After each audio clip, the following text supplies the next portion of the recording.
اعوذ باللہ من الشیطان الرجیم بسم اللہ الرحمن الرحیم تبارک الذی جعل فی السماء بروجا وجعل فیہا سراجا وقمرا منیرا وهو الذي جعل الليل والنهار خلفة لمن أراد أن يذكر أو أراد شكورا وعباد الرحمن الذين يمشون على الأرض هونا وإذا خاطبهم الجاهلون قالوا سلاما والذين يبيتون لربهم سجدا وقياما والذين يقولون ربنا اصرف عنا عذاب جهنم إن عذابها كان غراما إنها ساءت مستقرا ومقاما والذين إذا أنفقوا لم يسرفوا ولم يقتروا وكان بين ذلك قواما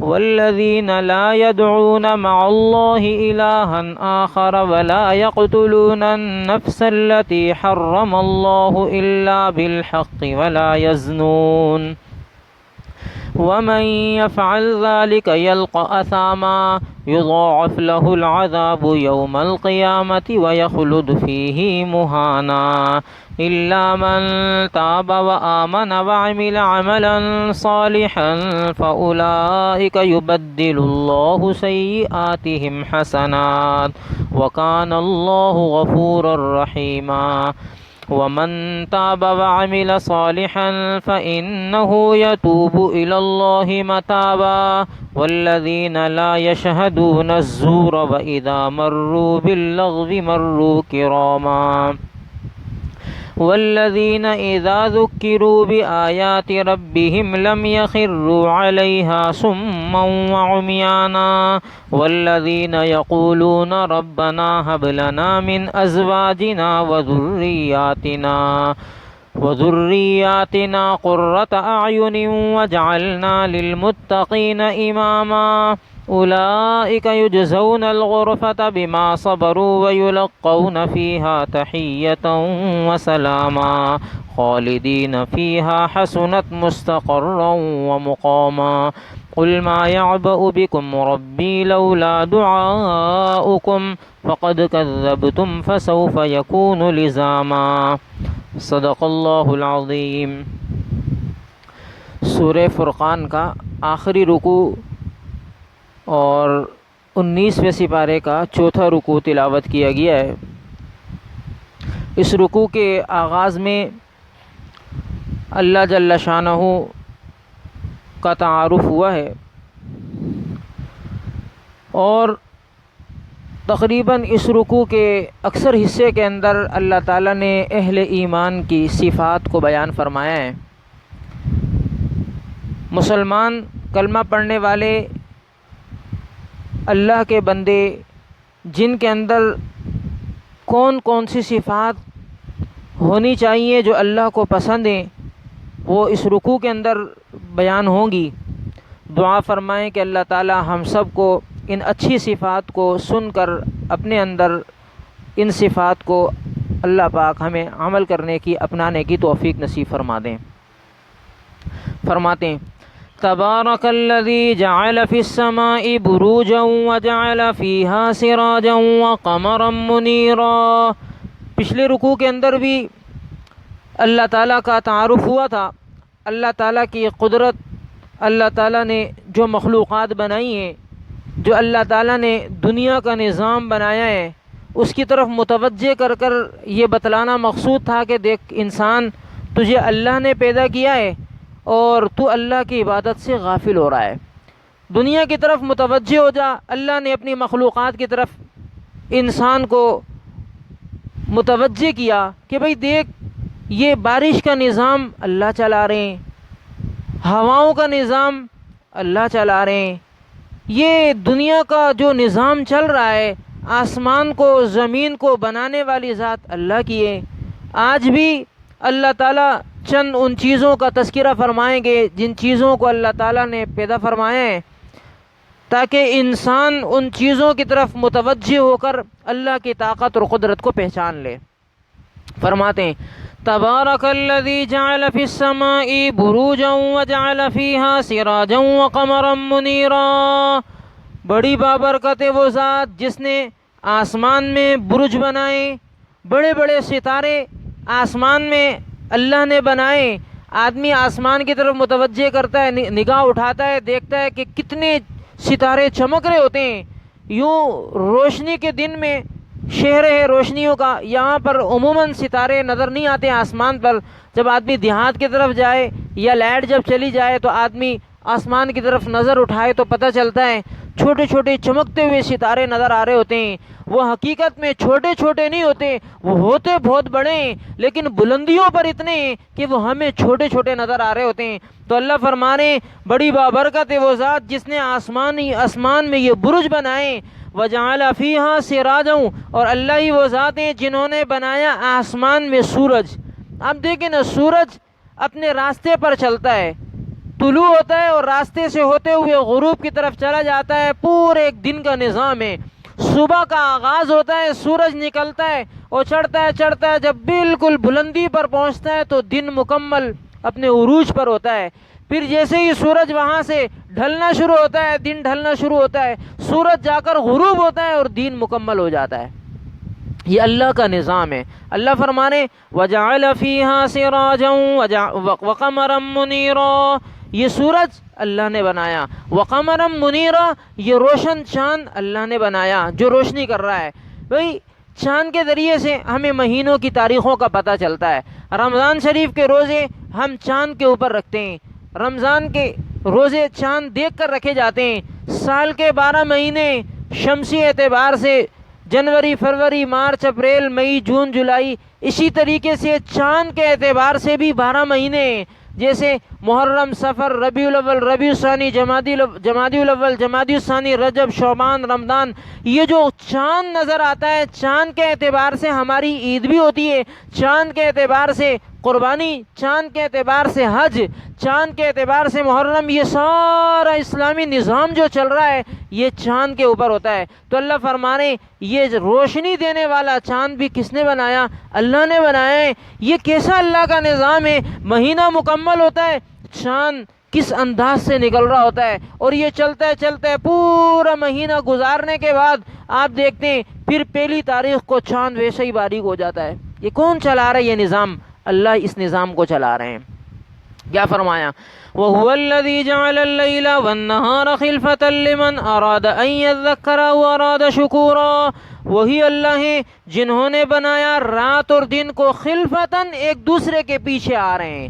پہلے دن آتا ہے، اس کے پیچھے رات آ رہی ہے، جو ہی دن ختم ہوتا ہے فوراً رات آ کر اس کی جگہ لے لیتی ہے، جیسے ہی رات ختم ہوتی ہے اس کے پیچھے دن آ رہا ہوتا ہے، وہ اپنی جگہ لے لیتا ہے۔ یہ دنیا کا نظام جب سے دنیا کا وجود آیا اس وقت سے لے کر آج تک یہ نظام چل رہا ہے۔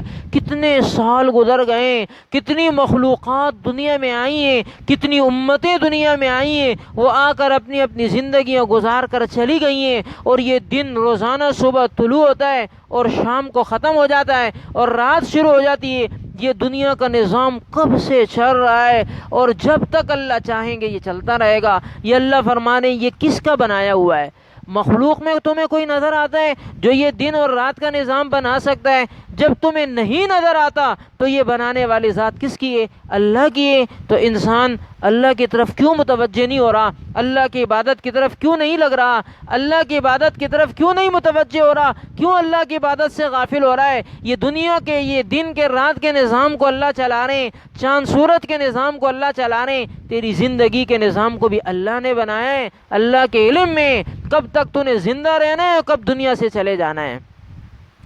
تو یہ اللہ اپنی تخلیق کی طرف انسان کی توجہ کر کر بتانا چاہتے ہیں کہ یہ انسان اللہ کی طاقت اور قدرت کو پہچانے اور اللہ کی عبادت کی طرف متوجہ ہو جائے۔ فرمانے لمن اراد ان یذکر او اراد شکورا، یہ دنیا کا نظام، رات اور دن کا آنا جانا، بھائی یہ کس چیز کا پتہ دے رہا ہے؟ یہ اس چیز کا پتہ دے رہا ہے لمن اراد ان یذکر، جو شخص نصیحت حاصل کرنا چاہے وہ نصیحت حاصل کر سکتا ہے کہ یہ اللہ اس نظام کو چلا رہے ہیں اور اللہ نے ہمیں پیدا کیا ہے اور ہم نے اللہ کی عبادت کرنی ہے۔ او ارادہ شکورا، اور پھر یہ نظام تو چل رہا ہے لیکن یہ نظام بھی ایسے ویسے نہیں ہے، یہ نظام بھی بہت ساری نعمتوں کو اپنے ساتھ لا رہا ہے۔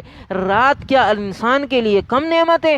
رات نہ ہو تو آدمی کیسے سکون حاصل کر سکتا ہے؟ رات کا نظام قائم ہوتا ہے، آدمی رات کو چین سکون کی نیند حاصل کر لیتا ہے اور پھر صبح کو تازہ دم ہو کر دوبارہ اٹھتا ہے۔ کتنی بڑی نعمت اللہ نے انسان کو دی ہے۔ اور دن دوبارہ نکلتا ہے، انسان اپنے روزگار کو تلاش کرتا ہے، اپنے معاشرے کے اندر اپنی معیشت کو تلاش کرنے کی طرف لگ جاتا ہے، اپنے روزگار کو تلاش کرنے کی طرف لگ جاتا ہے اور دن کے کام کاج میں لگ جاتا ہے۔ کتنی ساری نعمتیں وابستہ ہیں دن اور رات کے نظام کے ساتھ۔ یہ دن اور رات کے نظام کو دیکھ کر اس سے فائدہ حاصل کر کر یہ شکر کرنے والا بنتا ہے یا نہیں بنتا؟ یہ انسان کی آزمائش اور امتحان ہے۔ اللہ کی اتنی نعمتیں ہم حاصل کر کر اللہ کا شکر کرنے والے ہم ہیں یا نہیں ہیں؟ اللہ پاک یہ دیکھنا چاہ رہے ہیں۔ تو انسان کو ان نعمتوں کو حاصل کر کر کس کا شکر ادا کرنا چاہیے؟ اللہ کا شکر ادا کرنا چاہیے۔ شکر کا طریقہ کار کیا ہے کہ آدمی دن میں کم از کم 5 فرض نمازیں وقت پر ادا کرے، بہترین طریقہ۔ آگے اللہ تعالیٰ اہل ایمان کی، مسلمانوں کی، کلمہ پڑھنے والوں کی، مسلمانوں کی صفات کو بیان فرما رہے ہیں۔ اور صفت کیا سب سے پہلے فرما رہے ہیں؟ وعباد الرحمن، اللہ کے بندے۔ دیکھو اللہ نے انسانیت کو پیدا فرمایا ہے اور انسانیت کو پیدا کرنے کے مقصد قرآن کریم میں دوسرے مقام پر اللہ فرما رہے ہیں عبادت، کہ اللہ کی عبادت کرے۔ وما خلقت الجن والانس الا لیعبدون، انسان کو کیوں پیدا کیا؟ اللہ کی عبادت کے لیے، کہ اللہ کی عبادت کی طرف یہ لگ جائے۔ تو اللہ فرما رہے ہیں عباد الرحمن۔ اب جو انسان دنیا میں آنے کے بعد دنیا کی مصروفیت کے ساتھ ساتھ وہ اللہ کی عبادت میں لگا ہوا ہے، کمائی میں لگا ہوا ہے، اللہ کی عبادت کو نہیں بھول رہا، ماں باپ کے حقوق کو پورا کر رہا ہے، اللہ کی عبادت کو نہیں بھول رہا، بیوی بچوں کے حقوق کو پورا کر رہا ہے، اللہ کی عبادت کو نہیں بھول رہا، کاروبار میں لگا ہوا ہے، اللہ کی عبادت کو نہیں بھول رہا، تجارت میں لگا ہوا ہے، اللہ کی عبادت کو نہیں بھول رہا، تو اس کو اللہ عباد الرحمن کہہ رہے ہیں کہ یہ رحمان کے بندے ہیں، کہ دنیا کی مصروفیت ان کو اللہ کی عبادت سے غافل نہیں کر رہی۔ دنیا کی مصروفیت کو ضرورت کی حد تک انہوں نے رکھا ہوا ہے، لیکن جیسے ہی عبادت کا وقت آتا ہے اس سے نکل کر عبادت کی طرف آ جاتے ہیں۔ قرآن کریم میں اللہ صحابہ اکرام کی تعریف فرمانے، رجال اللہ تلہیہم تجارت ولا بیع عن ذکر اللہ و اقام الصلاۃ و ایتاء الزکاۃ، یہ اللہ کے وہ بندے ہیں جن کو تجارت نماز سے غافل نہیں کر رہی، اللہ کے ذکر سے غافل نہیں کر رہی، ان کے دل میں اللہ کا خوف ہے، تجارت بھی کرتے ہیں، دنیا کے معاملات بھی کرتے ہیں، رشتے ناتے ان کے ہیں، خاندان ان کے ہیں، قبیلے ان کے ہیں، بیوی بچیاں ان کے ہیں، ساری مصروفیت دنیا کی موجود ہے، لیکن ان مصروفیت کے ساتھ ساتھ اللہ کی عبادت کو بھول نہیں رہے، چھوڑ نہیں رہے، غفلت میں نہیں پڑے ہوئے، اس کے ساتھ ساتھ اللہ کی عبادت میں لگے ہوئے ہیں۔ اللہ ایسوں کو عباد الرحمن فرما رہے ہیں کہ یہ رحمان کے بندے ہیں، یہ اللہ کے بندے ہیں جو اللہ کی عبادت میں لگے ہوئے ہیں۔ کیا فرمایا؟ اور کیا کیا صفات ہیں ان کی؟ وعباد الرحمن الذین یمشون علی الارض ہونا، یہ رحمان کے بندے جو زمین پر چلتے ہیں عاجزی کے ساتھ، اکڑتے نہیں ہیں، تکبر نہیں کرتے کہ سب کچھ میں ہوں، باقی دنیا میں کوئی میرے سامنے میرے مقابلے کا ہے نہیں۔ یہ رحمان کے بندے عاجزی کے ساتھ چلتے ہیں اور یہ کہتے ہیں کہ بھئی اللہ نے پیدا کیا، ہم اللہ کے بندے ہیں، اللہ کے سامنے جھکتے ہیں، اللہ کی عبادت میں لگے ہوئے ہیں، اللہ پاک کی نعمتوں کو حاصل کر رہے ہیں، اللہ ہی بڑے ہیں، اللہ ہی کی بڑائی بیان کر رہے ہیں اور یہ عاجزی کے ساتھ دنیا میں زندگی گزار رہے ہیں، عاجزی کے ساتھ زمین پر چل رہے ہیں۔ وَإِذَا خَاطَبَهُمُ الْجَاهِلُونَ قَالُوا سَلَامًا، جب ان سے کوئی جاہل گفتگو کرتا ہے بحث و مباحثے کے ساتھ، اور جیسے ہی بحث و مباحثے کے ساتھ بات چیت کرتا ہے تو یہ اس کو کہتے ہیں السلام علیکم۔ فضول بحثوں کا ہمارے پاس ٹائم نہیں ہے، فضول وقت ہمارے پاس نہیں ہے، میں آپ سے الجھنا نہیں چاہتا، لہذا اس سے کنارہ کش ہو جاتے ہیں، فضول قسم کی لڑائیوں میں نہیں لگتے، فضول قسم کی بحث مباحثے میں اپنا وقت ضائع نہیں کرتے، بس یہ جاہلوں کی طرف متوجہ نہیں ہوتے کہ بھئی ان سے لڑ کر ان سے بحث و مباحثہ کر کر اپنا ٹائم برباد کرے، ایسے نہیں ہوتے، بلکہ کیسے ہوتے ہیں؟ فرمایا عاجزی کے ساتھ اللہ کی زمین پر چلنے والے، اللہ کی نعمتوں پر شکر کرنے والے۔ والذین یبیتون لربہم سجدا وقیاما، اللہ کے بندے، رحمان کے بندے وہ ہیں جو رات کے وقت کیا کرتے ہیں؟ لربہم سجدا وقیاما، اپنے رب کے سامنے سجدہ بھی کرتے ہیں، قیام بھی کرتے ہیں، بابا نماز پڑھتے ہیں، تہجد کی نماز میں اللہ کے سامنے کھڑے ہوتے ہیں، اللہ کی عبادت کرتے ہیں۔ رات کو لوگ اپنے اپنے بستروں پر سوئے ہوئے ہوتے ہیں، یہ رحمان کے بندے، اللہ کے بندے، یہ اللہ کی بندیاں رات کو اللہ کے سامنے نماز میں کھڑے ہو کر عبادت میں لگ جاتے ہیں، اور تہجد میں اللہ کو یاد کر رہے ہوتے ہیں، اللہ کی عبادت کر رہے ہوتے ہیں، قرآن کریم کی تلاوت کر رہے ہوتے ہیں، رکوع میں اللہ کی بڑائی بیان کرتے ہیں، سجدے میں اللہ کی بڑائی بیان کرتے ہیں، قیام کی حالت میں اللہ کی تعریف کر رہے ہیں، قرآن کریم کی تلاوت کر رہے ہیں۔ کیوں؟ ان کو پتہ ہے دنیا کی ساری نعمتیں ہم استعمال کر رہے ہیں، یہ سب اللہ نے بنائی اور مجھے بھی اللہ نے بنایا، میرا فرض بنتا ہے میں اللہ کی عبادت میں اپنے آپ کو لگاؤں۔ یہ دنیا کی نعمتوں کو حاصل کر کر اپنے آپ کو عبادت میں صرف کر رہے ہیں اللہ کی۔ اور دوسری صفت آگے فرما رہے ہیں والذین یقولون، رحمان کے بندوں کی صفات میں سے ایک صفت یہ ہے وہ یہ اللہ سے دعا کرتے ہیں ربنا اصرف عنا عذاب جہنم، اے ہمارے رب ہم سے جہنم کا عذاب ہٹا دیجئے، ان عذابها کان غراما، بے شک یہ عذاب انتہائی سخت عذاب ہے جو انسان کو ذلیل کر کے رکھ دے گا، انسان کو رسوا کر کے رکھ دے گا، انسان کو تباہ کر کے رکھ دے گا۔ یا اللہ ہم آپ سے دعا کرتے ہیں کہ ہمیں جہنم کی آگ سے، جہنم کے عذاب کو ہم سے دور کر دیجئے۔ یہ کس سے دعا کرنے؟ اللہ سے دعا کرنے۔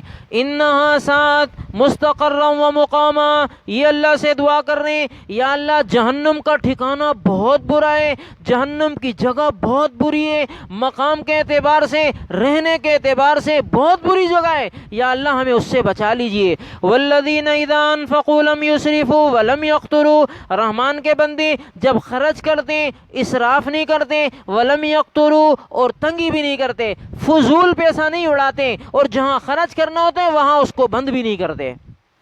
مطلب یہ فضول، بے حیائی میں، فحاشی میں، ناجائز اخراجات میں پیسوں کو خرچ بھی نہیں کرتے، اور جہاں اللہ نے خرچ کرنے کا کہا ہے وہاں اپنا پیسہ بند کر کر روک کر نہیں رکھتے، بلکہ جہاں زکوٰۃ کا حکم ہے وہاں زکوٰۃ دیتے ہیں، جہاں صدقات کا حکم ہے وہاں صدقات دیتے ہیں، مساجد اور مدارس کی ضروریات کو پورا کرتے ہیں، غریبوں اور مستحقین کو اوپر خرچ کرتے ہیں۔ یہ فرمایا جا رہا ہے کہ بھئی یہ وہ رحمان کے بندے ہیں جو اللہ کے بتائے ہوئے ضابطے کے مطابق جہاں خرچ کرنا ہوتا ہے وہاں خرچ کرنے سے اپنا ہاتھ روکتے نہیں ہیں، وہاں بے دھڑک خرچ کرتے ہیں۔ وَكَانَ بَيْنَ ذَلِكَ قَوَامًا، اور خرچ کے معاملے میں یہ بالکل معتدل ہیں، اعتدال سے چلتے ہیں۔ وَالَّذِينَ لَا يَدْعُونَ مَعَ اللَّهِ إِلَٰهًا آخَرَ، اور یہ رحمان کے بندے جو اللہ کے علاوہ کسی اور کی عبادت بھی نہیں کرتے۔ والذین لا يدعون مع اللہ الہا آخر، رحمان کے بندے وہی ہوتے ہیں جو عبادت صرف اللہ کی کرتے ہیں، اللہ کے غیر کی عبادت نہیں کرتے۔ مالی عبادت ہو، جسمانی عبادت ہو، نماز ہو، روزہ ہو، ذکر و اذکار ہو، صدقات اور خیرات ہو، جانوروں کی قربانی ہو، جو عبادت ہیں، نظر و نیاز ہو، صدقات و خیرات ہو، زکوٰۃ ہو، ہر چیز اللہ کے نام پر، نظر بھی اللہ کے نام پر، نیاز بھی اللہ کے نام پر، صدقہ بھی اللہ کے نام پر، زکوٰۃ بھی اللہ کے نام پر، سجدہ بھی اللہ کے نام پر، جانور کا ذبح بھی اللہ کے نام پر، ہر کام اللہ کے نام پر کر رہے ہیں، ہر عبادت اللہ کے نام پہ کر رہے ہیں، غیر اللہ کے نام کی عبادت یہ کرتے ہی نہیں ہیں۔ یہ کون ہوتے ہیں؟ یہ رحمان کے بندے ہوتے ہیں۔ آگے دوسری صفت کیا بتلائی؟ وَلَا يَقْتُلُونَ النَّفْسَ الَّتِي حَرَّمَ اللَّهُ إِلَّا بِالْحَقِّ، یہ ناحق کسی مسلمان کو، کسی انسان کو مسلمان نہیں کہا۔ وَلَا يَقْتُلُ النَّفْسَ الَّتِي حَرَّمَ اللَّهُ إِلَّا بِالْحَقِّ، کسی انسان کو، کسی جاندار کو ناحق قتل ہی نہیں کرتے، الا بالحق، مگر اس کو جس کو قصاصاً قتل کیا جائے۔ اگر کسی شخص نے کسی کو قتل کیا ہے تو قرآن کا ضابطہ ہے بدلے میں اس کو قتل کیا جائے گا، اس سے ہٹ کر کوئی کام یہ کسی ناحق قتل کو نہیں کرتے۔ ولا یزنون، اور اسی طریقے سے اور نہ یہ زنا کرتے ہیں۔ یہ عباد الرحمن کی صفات بتا رہے ہیں، اہل ایمان کی صفات بتائی جا رہی ہے۔ اللہ والوں کی صفات بتائی جا رہی ہے، اللہ کے بندوں کی صفات بتائی جا رہی ہیں کہ یہ اللہ کے علاوہ کسی اور کی عبادت بھی نہیں کرتے، نہ حق کسی انسان کو قتل بھی نہیں کرتے اور زنا بھی نہیں کرتے۔ وَمَن يَفْعَلْ ذَلِكَ، اور جو یہ کام کرے گا، یلقى اثاما، اس کو اس انجام تک بھگتنا ہوگا، سخت ترین کا عذاب کا سامنا کرنا پڑے گا۔ اگر یہ کام کر رہے ہیں، اللہ کو چھوڑ کر غیر اللہ کی عبادت کر رہے ہیں، ناحق لوگوں کو قتل کر رہے ہیں، اور اگر زنا جیسے برے کام میں لگے ہوئے ہیں، تو اللہ فرمانے وَمَن يَفْعَلْ ذَلِكَ، جس نے یہ کام کیے، یلقى اثاما، اس کو سخت ترین عذاب کا سامنا کرنا پڑے گا۔ یضاعف له العذاب یوم القیامت ویخلد فیہ مہانا، قیامت کے دن ان کے لیے عذاب دگنا کر دیا جائے گا، ڈبل کر دیا جائے گا، اور ہمیشہ ہمیشہ ذلت کے عذاب میں ان کو داخل کر دیا جائے گا۔ الا من تاب، مگر وہ جس سے گناہ ہوا اس نے توبہ کر لیا، وآمن، اور ایمان لے آیا، وعمل عملا صالحا، اس کے بعد وہ اچھے کام کر رہا ہے، برے کام سے اپنے آپ کو بچا رہا ہے، فاولئک یبدل اللہ سیئاتہم حسنات، یہی وہ لوگ ہیں جن کے گناہوں کو اللہ نیکیوں سے بدل دیں گے۔ مفسرین نے یہاں پر تفسیر کی ہے، وہ فرماتے ہیں ایک آدمی ایمان لے آئے گا، اس نے ایمان لانے سے پہلے جتنے بھی گناہ کیے ہیں، جناب رسول اللہ صلی اللہ علیہ وسلم کی حدیث کی روشنی میں ایمان لانے کی وجہ سے سارے گناہ اس سے ختم ہو جائیں گے، معاف کر دیے جائیں گے۔ وہ جو نامہ اعمال میں اس کے گناہ تھے، ان نامہ اعمال کے ان گناہوں کی جگہ پر وہ بعد میں جو نیکیاں کر رہا ہے، وہ نیکیاں ان جگہوں کو لے لیں گی، جن جگہوں پر گناہ لکھے ہوئے تھے ان تمام جگہوں پر نیکیاں آ جائیں گی۔ اسی جگہ پر ایک حدیث مفسرین نے علماء نے ذکر کیے، وہ فرماتے ہیں، حضرت ابو ذر رضی اللہ تعالیٰ عنہ فرماتے ہیں کہ جناب رسول اللہ صلی اللہ علیہ وسلم نے فرمایا کہ قیامت کے دن اللہ تعالیٰ ایک شخص کو اپنے دربار میں حاضر کریں گے۔ اللہ کے دربار میں ایک شخص حاضر ہوگا، اللہ پاک اس کے سامنے اس کے چھوٹے چھوٹے گناہ لے آئیں گے، وہ اپنے گناہوں کو دیکھ کر شرمندہ ہو جائے گا کہ اللہ نے میرے گناہ میرے سامنے کر دیے، اب لہذا اب میری پکڑ بالکل سامنے آ چکی ہوگی اس کی کہ بھئی اب میری پکڑ بالکل سامنے، اب ان گناہوں کی وجہ سے مجھے عذاب ہوگا۔ اس کے سامنے اللہ پاک چھوٹے چھوٹے گناہ لائیں گے، لانے کے بعد اللہ فرمائیں گے بھئی یہ گناہ تم نے کیے؟ وہ کہے گا جی مجھ سے یہ گناہ ہوئے ہیں۔ اللہ پاک کے سامنے وہ انکار نہیں کرے گا، تو اللہ پاک فرمائیں گے چلو آج ہم ان گناہوں کے بدلے میں تمہیں نیکیوں سے تبدیل کر کر ہم تمہیں اجر و ثواب دے دیتے ہیں۔ ایک گناہ کو مٹا کر اس کے بدلے میں ایک نیکی، دوسرے گناہ کو مٹا کر اس کے بدلے میں نیکی، تیسرے گناہ کو مٹا کر اس کے بدلے میں نیکی۔ اللہ پاک فرشتوں سے فرما دیں گے کہ بھئی ان کے گناہوں کو مٹا کر ہر گناہ کے بدلے میں ایک ایک نیکی اس کو دے دو۔ وہ اللہ کا بندہ چھوٹے چھوٹے گناہوں کو جب دیکھے گا اللہ پاک نیکیوں سے بدل رہے ہیں، وہ کہے گا یا اللہ میرے تو اور بھی بڑے بڑے گناہ ہیں۔ جناب رسول اللہ صلی اللہ علیہ وسلم جب یہ حدیث بیان فرما رہے تھے تو آپ علیہ الصلوۃ والسلام یہ جملہ ارشاد فرما کر ہنس گئے۔ صحابہ فرماتے ہیں وہ آدمی جب دیکھے گا کہ اللہ کی رحمت میری طرف متوجہ ہو رہی ہے، چھوٹے چھوٹے گناہوں کا معاملہ یہ ہو رہا ہے کہ اس نے اللہ کا خوف کر کر زندگی گزاری تھی، اور اب اللہ پاک اس کے خوف کی وجہ سے اللہ پاک اس کے گناہوں کو نیکیوں سے بدل کر اجر و ثواب دے رہے ہیں، تو یہ اللہ کے دربار میں کھڑے ہو کر کیا کہے گا کہ یا اللہ یہ تو چھوٹے چھوٹے گناہ ہیں، میرے اور بھی بہت سارے بڑے بڑے گناہ ہیں جو مجھے نظر نہیں آ رہے ہیں۔ وہ اس لیے کہے گا کہ جب یہ اللہ پاک ان کو نیکیوں سے بدل رہے ہیں، کہے گا کہ یا اللہ ان کو بھی نیکیوں سے بدل دے۔ تو بہرحال اللہ پاک ان گناہوں کو نیکیوں سے بدل دیں گے۔ یہ کس وجہ سے ہوگا؟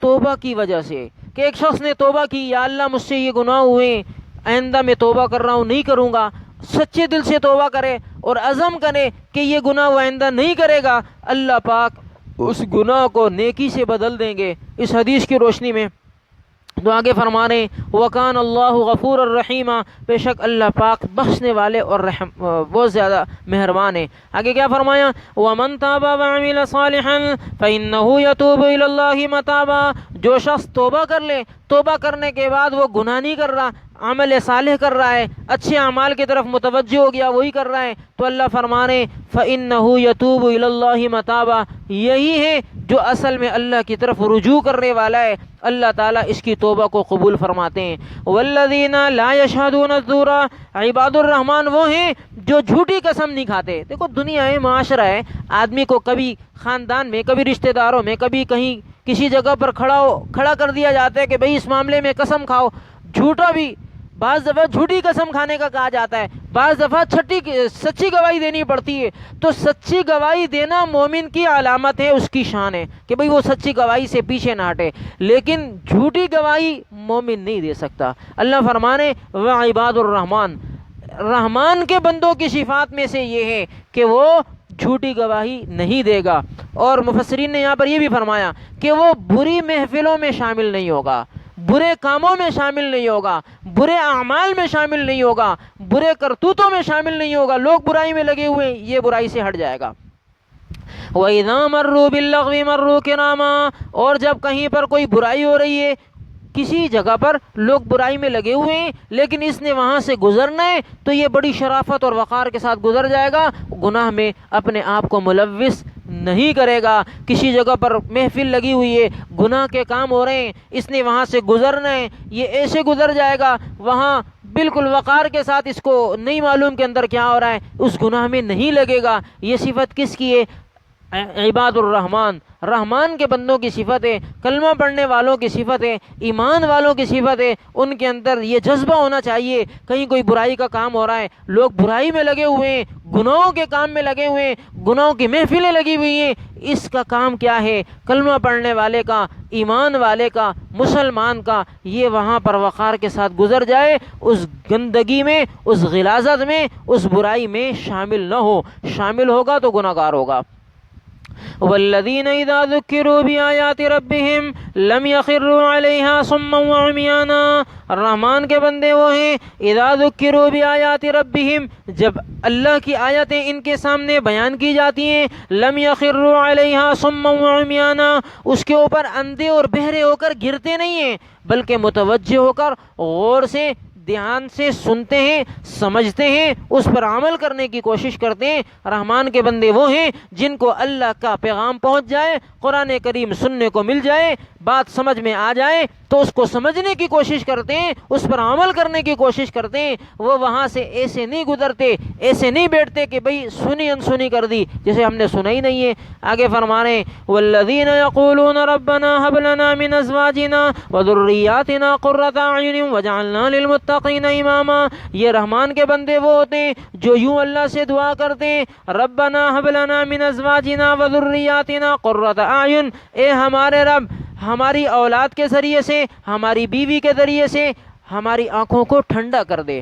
دیکھو بیوی کے ذریعے سے، اولاد کے ذریعے سے آنکھیں شوہر کی کب ٹھنڈی ہوں گی؟ جب بیوی اور بچے اس کی فرما برداری کریں تبھی ٹھنڈی ہوگی نا، اس کی مخالفت کریں، اس کے حکم کے خلاف چلیں، اس کی چاہت، اس کی منشا کے خلاف چلیں تو کیسے ٹھنڈی ہوں گی؟ جب باپ کے سامنے اس کی بیوی یا اس کے بچے نماز کے پابند ہوں، قرآن کے پابند ہوں، دین کے پابند ہوں، نیکی کے کام کرنے والے ہوں، وہ دیکھ رہا ہے اپنی آنکھوں سے کہ میری بیوی اچھے کام کر رہی ہے، قرآن کی تلاوت کر رہی ہے، رمضان کے روزے رکھ رہی ہے اور نماز کی پابند ہے، تو آنکھ ٹھنڈی ہوگی کہ نہیں ہوگی؟ آدمی کا دل خوش ہوتا ہے کہ یار دیکھو یہ میری بیوی ہے، نماز بھی پڑھتی ہے، قرآن بھی پڑھتی ہے، نیکیوں کے کام بھی کرتی ہے، دل مطمئن ہوتا ہے۔ اگر بیوی نماز نہ پڑھے، قرآن نہ پڑھے، آدمی کہتا چلا جائے تو دل کوڑتا ہے۔ خود اگر آدمی نمازی ہو نا تو اس کو تکلیف محسوس ہوتی ہے۔ ویسے بھی دنیا کے کام کاج کے اندر اگر بیوی شوہر کی نہ مانے تو کیسے آنکھ ٹھنڈی ہوگی؟ تو غصہ تو آئے گا، تکلیف تو ہوگی۔ تو یہاں پر چونکہ مومن دعا کر رہا ہے، کلمہ پڑھنے والا دعا کر رہا ہے، مسلمان دعا کر رہا ہے، رحمان کا بندہ دعا کر رہا ہے، تو اس کی آنکھوں کی ٹھنڈک صرف اپنی مرضی کے مطابق چلانا نہیں ہے بیوی بچوں کو، بلکہ اپنے بیوی بچوں کو اللہ کے حکم کے مرضی کے مطابق چلانا مقصود ہے کہ میرے بچے نماز پڑھنے کے پابند ہوں، میرے بچے قرآن سے تعلق رکھتے ہوں، میرے بچے سچ بولتے ہوں، میرے بچوں کے اندر اچھی صفات آ جائیں۔ یہ جو ایمان والوں کی صفات آئی ہیں یہ صفات میرے بچوں کے اندر آ جائیں۔ یہ نیک لوگ، نماز پڑھنے والے، کلمہ پڑھنے والے، اللہ کی عبادت کرنے والے، رحمان کے بندے بھائی یہ دعا کرتے ہیں. کیا دعا کرتے ہیں؟ کہ بھئی یا اللہ ربنا حب لنا من ازواجنا وذریاتنا قرۃ اعین وجعلنا للمتقین اماما. اے میرے رب میری اولاد کو اور میری بیوی کو ایسا بنا دے کہ جب میں ان کو دیکھوں تو میری آنکھیں ٹھنڈی ہو جائیں. وجعلنا للمتقین اماما، جب میں ان کو دیکھوں تو میری آنکھیں ٹھنڈی ہو جائیں. اور آگے فرمایا مجھے متقین تقوی والوں کا امام بنا دے. جو لوگ اللہ سے ڈر کر زندگی گزار رہے ہیں مجھے ان کا سرپرست بنا دے، مجھے ان کا بڑا بنا دے، ان کا ذمہ دار بنا دے. اولئک یجزون الغرفۃ بما صبروا ویلقون فیہا تحیۃ وسلاما. یہ جو اتنی ساری اچھی اچھی صفات بیان ہوئی ہیں نا، جو کلمہ پڑھنے والا، جو مسلمان، جو مومن، جو ایمان والا ان صفات کو حاصل کر لے گا، اللہ فرمانے اولئک یجزون الغرفۃ، یہی وہ لوگ ہیں جن کے لیے بڑے بڑے بالا خانے اللہ نے تیار کیے ہوئے ہیں، یہ ان کو بدلے میں ملیں گے بما صبروا، اس وجہ سے کہ یہ ایمان پر جم گئے، یہ دین پر جم گئے، نماز کے خود بھی پابند ہوئے، اللہ اور اللہ کے رسول کے حکم کی خود بھی پابندی کی، اپنے اولاد سے بھی کروائی، اپنے ماتحتوں سے بھی کروائی، اللہ کی نافرمانی سے خود بھی بچے، دین پر خود بھی جم کر چلے، اپنے گھر والوں کو بھی جم کر چلایا. ٹھیک ہے، ان کو بدلے میں کیا ملے گا؟ فرمانے ان کو جنت کے بالا خانے ملیں گے. اب جنت کے بالا خانے، جنت کے محلات. حضرت ابو سعید خدری رضی اللہ تعالیٰ عنہ فرماتے ہیں جناب رسول اللہ صلی اللہ علیہ وسلم نے فرمایا کہ جنت والے اوپر والے درجوں کو، اوپر والے بالا خانوں کو ایسے دیکھیں گے جیسے ہم آسمان پر چمکتے ہوئے ستاروں کو دیکھتے ہیں کہ بھی ستارہ چمک رہا ہے اوپر، کتنی بلندی پر. تو جنت میں جو درجات ہوں گے ایک سے اوپر ایک، ایک سے اوپر ایک، بڑے بڑے بالا خانے اللہ نے بنائے ہوں گے، بڑی بڑی محلات اللہ نے بنائے ہوں گے، وہ جنتیوں کو ملیں گے. جو نیچے کے درجے والے ہوں گے وہ اپنے سے زیادہ ایماندار، زیادہ اعمال والے، اللہ کے زیادہ مقرب بندے جن کو اعلیٰ جنت دی ہوگی، وہ بڑی جنتوں کو، اپنے سے اعلیٰ جنتوں کو نیچے سے ایسے اوپر دیکھ رہے ہوں گے جیسے ہم اوپر ستاروں کو دیکھتے ہیں. تو آپ علیہ الصلوۃ والسلام سے صحابہ نے عرض کیا کہ یا رسول اللہ صلی اللہ علیہ وسلم یہ جو بڑی بڑی جنت جو اتنے اونچی بلندیوں پر جن لوگوں کو ملیں گی تو یہ ان کو ملیں گی جیسے انبیاء علیہ الصلوۃ والسلام ہیں؟ آپ علیہ الصلوۃ والسلام نے فرمایا نہیں، یہ وہ لوگ ہوں گے جو اللہ پر ایمان لانے والے ہیں، یہ وہ لوگ ہوں گے جنہوں نے پیغمبروں کی تصدیق کی ہے کہ اللہ اور اللہ کے رسول کی مان کر چلنے والے، اللہ پر ایمان لانے والے اور اپنے پیغمبر کی تصدیق کرنے والے جو اس قسم کے ایماندار ہوں گے، اللہ ان کو اتنی بڑی بڑی جنتوں سے نوازیں گے. تو آگے کیا فرمایا؟ اولئک یجزون الغرفۃ بما صبروا ویلقون فیہا تحیۃ وسلاما. بھئی یہ بڑی بڑی جنت اور جنت کے بالا خانے یہ کن کو دیے جائیں گے؟ ان کو دیے جائیں گے جو ایمان پر جم کر زندگی گزاریں گے، اعمال صالحہ پر جم کر زندگی گزاریں گے، موت تک نماز کے پابند رہیں گے، صدقات اور خیرات کے پابند رہیں گے، اگر زکوٰۃ ان کے ذمہ واجب و فرض ہے زکوٰۃ کو ادا کریں گے، روزے ان کے ذمہ فرض ہیں روزوں کو ادا کریں گے، حج ان کے ذمہ فرض ہے حج کو ادا کریں گے، زندگی بھر کے سارے اعمال صالحہ یہ پابندی سے کرتے رہیں گے. تو کیا فرمایا؟ اللہ پاک ان لوگوں کو ان جنات سے نوازیں گے، جنت کے بالا خانوں سے نوازیں گے. آگے فرمانے وَيُلَقَّوْنَ فِيهَا تَحِيَّةً وَسَلَامًا کہ بھائی یہ جو جنت کے بالا خانے ان کو دیے جا رہے ہیں، وَيُلَقَّوْنَ فِيهَا تَحِيَّةً وَسَلَامًا، ان جنت کے بالا خانوں کے اندر فرشتے جب ان سے ملاقات کریں گے تو ان کو دعائیں دیں گے، جب ان سے ملاقات کریں گے ان کو سلام کریں گے فرشتے. حضرت ابو مالک اشعری رضی اللہ تعالیٰ عنہ فرماتے ہیں جنت کے اندر بعض بالا خانے جنت کے ایسے ہوں گے کہ ان کا اندر سے باہر سب کچھ نظر آ رہا ہوگا اور باہر سے اندر سب کچھ نظر آ رہا ہوگا. جیسے آپ مثال کے طور پر لے لیں کہ ایک کمرہ ہو وہ کانچ کا ہو، اس کے اندر کا سارا حصہ باہر سے نظر آ رہا ہو اور باہر اندر سے سب کچھ نظر آ رہا ہو. ایسے شیشے کے محلات اللہ پاک نے جنت میں ایسے بالا خانے بنائے ہوئے ہیں. آپ علیہ الصلوۃ والسلام نے فرمایا یہ کن لوگوں کو ملیں گے؟ فرمایا یہ ان لوگوں کو ملیں گے جو مسلمان آپس میں جب کسی سے بات کرتے ہیں تو نرمی سے بات کرتے ہیں، سختی سے نہیں، تلخی سے نہیں، ایک دم کسی سے بات کرتے ہوئے ایک دم کھا رہے ہیں. جیسے بعض لوگوں کی عادت ہوتی ہے وہ جب کسی سے گفتگو کرتے ہیں تو اتنے غصے میں کرتے ہیں، بیوی ہو، بچے ہوں، دوست ہوں، احباب ہوں، کوئی بھی ہو، ایسا لگ رہا ہے جیسے ابھی اس کو کھا جائے گا بس. اور بعض لوگ دوستوں کے ساتھ تو بہت اچھے ہوتے ہیں لیکن گھر میں داخل ہوتے ہیں تو ایسے داخل ہوتے ہیں شیروں کی طرح جیسے بیوی بچوں کو بھی کھا جائیں گے. نہ بیوی سے پیار نہ بچوں سے پیار, کوئی نرمی نہیں, ایسی آوازیں نکالتے ہیں بچے ڈر کر سہم جاتے ہیں یار گھر میں کوئی جلاد آ گیا کہ کون آ گیا. تو اللہ پاک یہ پسند نہیں فرماتے. انسان نرمی والا ہو, نرمی سے گفتگو کرنے والا ہو, اللہ اس کو اس جنت سے نواز رہے کہ بھائی نرمی سے گفتگو کر رہا ہے. تو آدمی اپنے اندر یہ عادت ڈالے کہ بھائی کسی سے گفتگو کی جا رہی ہے نرمی کے ساتھ بات کی جائے, پیار محبت کے ساتھ. بھائی کوئی بھی بات آدمی کر سکتا ہے, نرمی کے ساتھ بھی کر سکتا ہے, سختی کے ساتھ بھی کر سکتا ہے.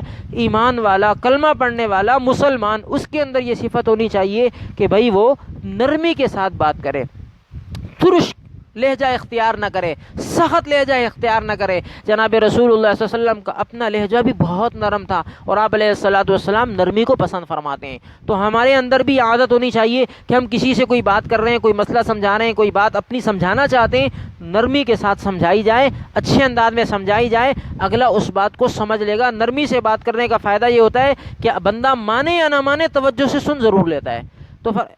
تو یہ فرمانے کہ بھئی جنت کے یہ بالا خانے کن لوگوں کو ملیں گے؟ ان لوگوں کو ملیں گے جو نرمی سے بات کرتے ہیں. بھئی سب سے نرمی سے بات کرنی ہے, دوستوں سے بھی, بیوی بچوں سے بھی. آگے فرمانے دوسری صفت کیا ہے؟ آپ علیہ الصلوۃ والسلام نے فرمایا وہ کھانا کھلانے والے ہیں. بھئی غربا کو, ضرورت مندوں کو, مستحقین کو, مہمانوں کو, گھر والوں کو, آنے جانے والوں کو کھانا کھلا رہے ہیں.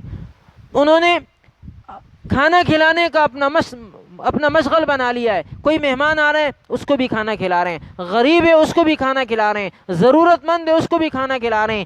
یہ لوگ جو اللہ کی مخلوق کو کھلا رہے ہیں, اللہ پاک ایسے لوگوں کو ان بالا خانوں میں داخل فرمائیں گے. تیسری صفت فرمائی کہ وہ کثرت کے ساتھ روزہ رکھنے والے ہیں, اللہ پاک ان کو ان بالا خانوں میں داخل فرمائیں گے. اور چوتھی صفت فرمائی جو لوگ رات کو نماز پڑھنے والے ہیں. بھئی لوگ سو رہے ہیں بستروں کے اندر, آرام کی, چین کی, سکھ کی نیند سو رہے ہیں, اور یہ شخص کھڑا ہو کر اللہ کی عبادت میں لگا ہوا ہے, اللہ کو یاد کر رہا ہے, نماز پڑھ رہا ہے. آپ علیہ الصلوۃ والسلام نے فرمایا اللہ پاک اس کو جنت میں ایسے بالا خانے میں داخل کریں گے جس کے اندر سے کھڑے ہو کر باہر سب نظر آئے گا, باہر سے اندر سب نظر آ رہا ہوگا. ایسا بالا خانہ اللہ اس کو جنت میں دیں گے. اللہ ہم سب کو نصیب فرمائے. خالدین فیہا, پھر دینے کے بعد واپس نہیں ہوگا, ہمیشہ ہمیشہ اس میں رہے گا. حسنت مستقرا و مقاما, یہ ایسا حسین و جمیل مقام اللہ عطا فرمائیں گے جو ٹھہرنے کی جگہ ہوگی اور رہنے کی جگہ ہوگی. اس سے بڑی خوبصورت ہو سکتی ہے جگہ, اس سے بڑی قیمتی جگہ ہو سکتی ہے؟ اللہ ایمان والوں کو یہ دیں گے جو اللہ کی عبادت میں اپنے آپ کو کھپا رہے ہیں, جو یہ صفات اپنے اندر لے کر کے آ رہے ہیں. اللہ ان کو ایسی جنتوں سے نوازیں گے جن جنتوں سے ان کو کبھی بھی نکالا نہیں جائے گا. ایسے خوبصورت ٹھکانے ان کو دیے جائیں گے رہنے کے لیے. آگے فرمانے قل ما یعبأ بکم ربی لولا دعاؤکم. رکوع بھی ختم ہو رہا ہے, سورت بھی ختم ہو رہی ہے. اللہ فرمانے جناب رسول اللہ صلی اللہ علیہ وسلم سے آپ ان سے کہہ دیجئے ما یعبأ بکم ربی لولا دعاؤکم, میرے رب کو تمہاری کوئی پرواہ نہیں ہے. لولا دعاؤکم, اگر تم اپنے رب کی عبادت نہ کرو یا اب تم اپنے رب کو نہ پکارو, تم اپنے رب کی مان کر زندگی نہ گزارو, تو میرے رب کو تمہاری کوئی پرواہ نہیں ہے. تم جہنم میں جاتے ہو جاؤ, عذاب کے منہ میں جاتے ہو جاؤ, اللہ کو تمہاری کوئی پرواہ نہیں ہے. لیکن جو اللہ کو پکار رہے ہیں, اللہ کی عبادت کر رہے ہیں, اللہ کی مان کر زندگی گزار رہے ہیں, جناب رسول اللہ صلی اللہ علیہ وسلم کی مان کر زندگی گزار رہے ہیں, اللہ پاک فرما رہے ہیں ہم ان کو ان جنتوں میں داخل کریں گے جن کا بھی تذکرہ ہوا ہے. فقد کذبتم فسوف یکون لزاما, آگے کہا جا رہی ہے تم کافر جو قرآن کا انکار کر رہے ہیں, جو جناب رسول اللہ صلی اللہ علیہ وسلم کا انکار کر رہے ہیں, اللہ اور اللہ کے رسول کی تعلیمات کا انکار کر رہے ہیں, فرما رہے ہیں فسوف یکون لزاما, تم نے جھٹلایا, عن قریب تم کو یہ عذاب چمٹ کر رہے گا جو کبھی بھی تم سے دور نہیں ہوگا. اس رکوع کے اندر دو مقامات بتائیں. ایک مقام کیا فرمایا؟ بھئی حسنت مستقرا و مقاما, ایک فرمایا ساعت مستقرا و مقاما. جہنم جس سے مسلمان پناہ مانگتے ہیں یا اللہ ہمیں بچا لیجئے, وہ سب سے برا ٹھکانہ ہے. اور وہ کس کا ہوگا؟ کافر کا ہوگا, نہ ماننے والے کا ہوگا, نافرمان کا ہوگا, گناہ گار کا ہوگا، لیکن سب سے خوبصورت ٹھکانہ، سب سے آرام دہ ٹھکانہ، سب سے خوبصورت مقام اللہ اس کو دیں گے جو اللہ کی مان کر، اللہ کے رسول کی مان کر زندگی گزارے گا۔ اللہ تعالی ہم سب کو اس طبقے میں شامل فرما لیں جو ماننے والے ہیں۔ اس طبقے کے سب سے اولین افراد صحابہ اکرام کی جماعت ہیں، اس کے بعد صحابہ اکرام کے نقش قدم پر چلنے والے جو لوگ ہیں، جو اللہ اور اللہ کے رسول کی مان کر زندگی گزارتے ہیں، دن میں 5 نمازیں پوری پابندی سے پڑھتے ہیں، صدقات اور خیرات اور زکوٰۃ اور حج اور روزے اور اللہ کا جو جو حکم ان کے اوپر لاگو ہوتا ہے پابندی کے ساتھ اس کو پورا کرتے ہیں، یقیناً اللہ تعالیٰ ان لوگوں کو جنت کے بالا خانوں میں پہنچائیں گے۔ اللہ تعالی ہمیں بھی ان لوگوں میں شامل فرما دیں۔ الحمدللہ رب العالمین، الصلاۃ والسلام علی سید الانبیاء والمرسلین وعلی آلہ واصحابہ اجمعین۔ اللہم انا نسألک العفو والعافیۃ المعافاۃ فی الدین والدنیا والآخرہ۔ اللہم اعنا علی ذکرک وشکرک وحسن عبادتک۔ اللہم انا نسألک الجنۃ ونعوذ بک من النار۔ اللہم اغفر لنا ولوالدینا ولاساتذتنا ولمشائخنا ولجمیع المؤمنین والمؤمنات والمسلمین والمسلمات۔ اللہم انک عفو تحب العفو فاعف عنا۔ ربنا ظلمنا انفسنا وان لم تغفر لنا وترحمنا لنکونن من الخاسرین۔ ربنا فاغفر لنا ذنوبنا وكفر عنا سيئاتنا وتوفنا مع الابرار۔ رب اغفر وارحم وانت خیر الراحمین۔ رب ارحمهما كما ربياني صغيرا۔ یا اللہ یہ قرآن ہم نے پڑھا سنا، یہ پورا رکوع ہم نے سنا ہے پڑھا ہے، یا اللہ آج صورت مکمل ہوئی ہے، یا اللہ جتنا بھی ہم نے پڑھا ہے سنا ہے اس میں جو غلطیاں ہوئیں، کمی کوتاہیاں ہوئیں، یا اللہ وہ معاف فرما، درگزر کا رحم و کرم کا عافیت کا معاملہ فرما۔ یا اللہ اس پڑھنے سننے میں جو باتیں ہم نے سمجھی ہیں یا اللہ اس پر عمل کرنے کی توفیق نصیب فرما، جو نہیں سمجھے یا اللہ وہ سمجھنے کی توفیق نصیب فرما۔ یا اللہ اس پڑھنے پڑھانے پر جو آپ کی طرف سے ثواب ملتا ہے یا اللہ وہ کامل ثواب اپنی شان کے مطابق ہمارے حق میں، ہمارے مرحومین کے حق میں، امت مسلمہ کے حق میں یا اللہ قبول فرما۔ اس پڑھنے پڑھانے کی برکت سے آپ کی طرف سے جو رحمتیں برکتیں نازل ہوتی ہیں یا اللہ وہ رحمتیں وہ برکتیں ہم پر، ہمارے گھروں میں، ہمارے محلوں میں، ہمارے آل اولاد پر یا اللہ نازل فرما۔ اس پڑھنے پڑھانے میں جو جنت کا تذکرہ ہوا ہے یا اللہ اس جنت کے بالا خانوں میں ہم سب کو داخل فرما دے، اپنی رحمت سے داخل فرما دے یا اللہ، اپنے فضل سے داخل فرما دے یا اللہ، اپنی رحمت سے داخل فرما دے، اپنے فضل سے داخل فرما دے۔ ہمارے اعمال کمزور ہیں یا اللہ اس قابل نہیں ہیں کہ ہم آپ کے سامنے پیش کر سکیں یا اللہ، ان اعمال کے بدولت نہیں بلکہ اپنے رحمت اور اپنے فضل سے ہمیں ان جنت کے بالا خانوں میں داخل فرما دے۔ یا اللہ ہماری مغفرت فرما، ہمارے مرحومین کی مغفرت فرما۔ یا اللہ قرآن کریم پڑھنے پڑھانے کی برکت سے یا اللہ ہم سب کی دعاؤں کو قبول فرما، یا اللہ ہم سب کی جائز حاجتیں پوری فرما، ہمارے مسائل حل فرما، ہمارے بیماروں کو شفاء کامل عاجلہ کلیہ نصیب فرما۔ صلی اللہ تعالی علی خیر خلقہ محمد و آلہ و اصحابہ اجمعین برحمتک یا ارحم الراحمین۔